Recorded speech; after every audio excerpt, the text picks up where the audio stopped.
Hi there. I'm Marvin Miller, and I'd like you to meet a friend of mine. 20 minutes ago, with a group of his buddies, he left Kingman, Arizona on his way to work. Right now, he's touching down on one of the most isolated pieces of real estate in the United States, a narrow peninsula of land teetering out over a section of the Grand Canyon known as Lower Granite Gorge, some 65 miles as the crow flies east of Las Vegas, Nevada. My friend's name? Well, it's Friday, Bill Friday. With a handful of companions, Bill is a part of a mining operation unparalleled in all the world.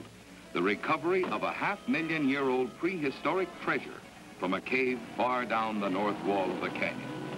But before you can mine treasure, you have to get to it. And that fact ensures Bill Friday and his men of a daily quota of breathtaking thrills and unsurpassed beauty. For out from this tower stretches the longest tramway in the world, with a cable that angles down 1,000 feet below the south rim to an intermediate tower. Then, in a single breathtaking span, soars down and out over the canyon for an unbroken distance of nearly 2 miles. Beyond lies a hard day's work in the black recesses of the mine, so helmet lamps are a necessity. But first, the morning ride, and we're invited to go along. Our airborne ferry is this aluminum car equipped with passenger compartments on either side of the freight bucket that will bring back the product of the day's work. Once out over the canyon, control of the cable is by two-way radio communication. But at the outset, the operator merely touches the control, and we're on our way.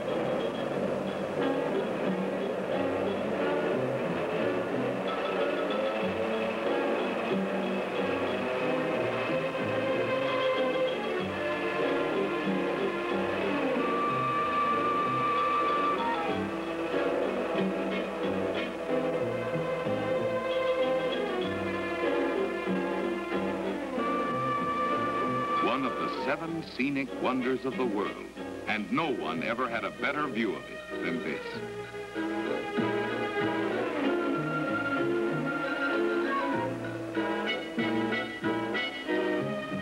Back at the rim in the North Tower, a giant wheel holds the speed of our car at a steady 12 miles per hour.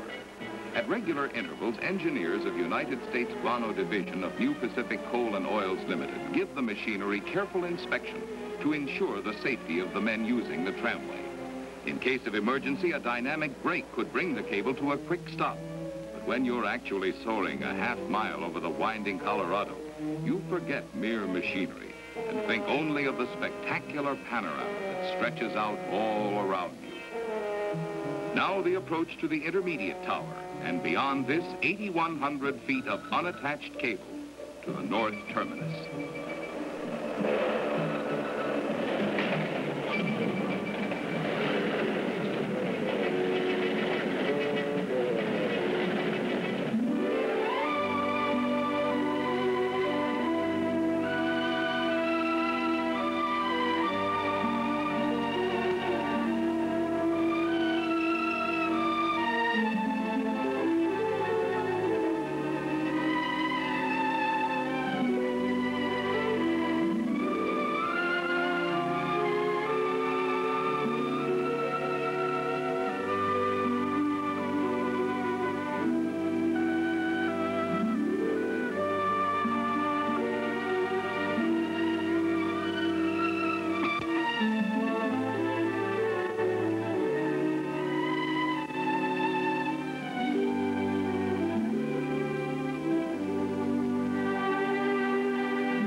25 feet out from the lower terminal dock, an automatic cutoff brings the car to a swinging halt.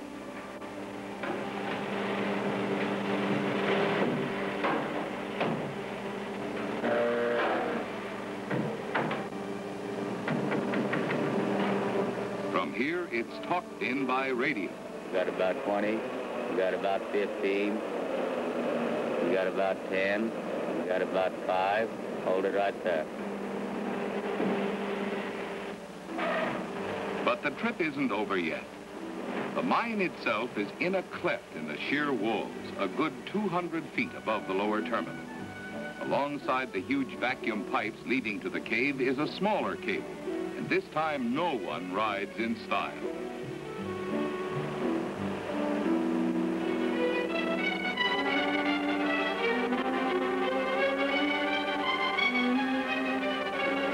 Into the bucket, with just room for two, if you don't mind hanging over the edge a little.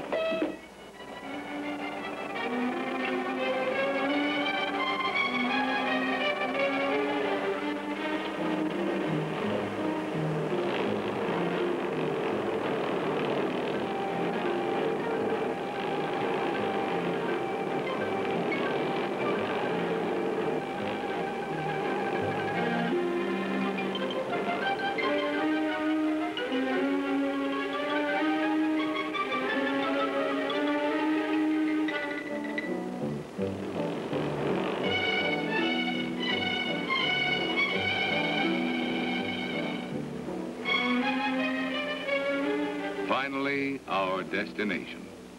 And from the colorful vistas of the canyon, only a few steps take us into a black world of silence and mystery, unchanged through 5,000 centuries. Here, pure bat guano, found in deposits worth millions of dollars, is the treasure awaiting those who were enterprising enough to take it out. An estimated 200,000 tons of guano covers the floor and the walls of this cave, in some places nearly 100 feet deep. The soft-textured guano quiets the footfall, and rocks jarred loose from the walls above plunge to the bottom in ghostly silence. Wearing respirators to protect them from dust, Bill Freiday's miners shovel the guano into a huge tube that works just like a giant vacuum cleaner. Larger rocks are kept out of the tube by the steel grid, and the caked powder is forced along the vacuum lines to the separator, a screening device which filters out smaller stones. Finally, the 10-inch vacuum tube sucks the pure guano out of the cave and down into a big loading bin below. Loading the tram for the return trip is a one-man operation, just a matter of fitting a canvas chute over the freight compartment. But operating the mine isn't Bill Freiday's only responsibility. Right now, he's headed back with samples of the guano for laboratory analysis. And on the way, he'll make his periodic inspection of the cable.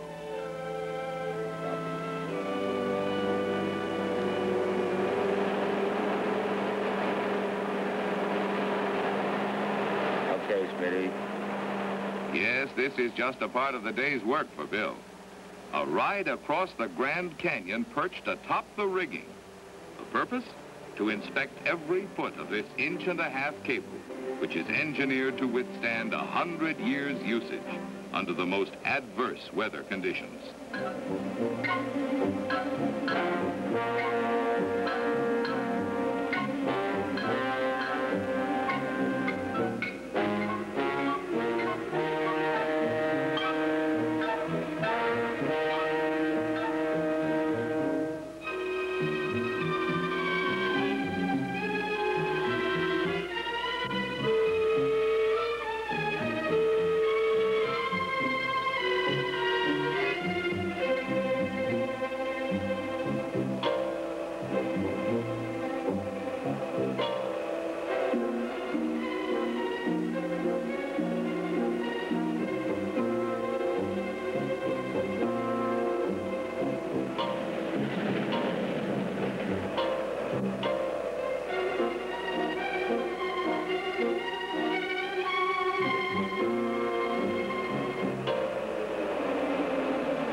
takes just a little over 10 minutes to make the trip across the canyon, and only a few minutes more for the operator to bring the tram into position for unloading. End of the line, and Freiday's on his way to the laboratory with his samples. But in the freight compartment of the tram, there's a 3,700-pound payload of guano, which swings into place over the storage bins to be unloaded at the touch of a lever. A treasure taken from the depths of the canyon by a miracle of engineering which cost upward of $1 million. And why all this effort to recover the ancient deposits of bats which disappeared perhaps 500,000 years ago? The answer to that question is found in the laboratory. Bat guano, long prized by professional gardeners as nature's most perfect plant food, is unique. Not only does it contain all essential plant nutrients such as nitrogen, potash, and phosphoric acid in abundance, but the ancient compost supplies these elements in a rich, concentrated form most readily usable by plants. And professional gardeners recommend that you feed your plants as you do your pets, a little at a time, but regularly. They know that bat guano releases its life-giving nitrogen slowly, feeding plants on nature's own timetable. Every 1 and 3 pound pour spout package which goes out from the company's plant at Kingman, Arizona to your favorite supermarket or garden shop gives even the inexperienced gardener the assurance of the green thumb expert. For paradoxically, bat guano, nature's most potent organic food, is the least likely to burn tender plants. An ancient substance taken from its hiding place deep in the Grand Canyon, transported by $1 million miracle of engineering, subjected to careful laboratory tests, all for the purpose of bringing colorful beauty to the gardens and homes of America. And it's this new beauty in your garden and mine that becomes the real treasure Bill Freiday and his men take from the depths of Granite Gorge.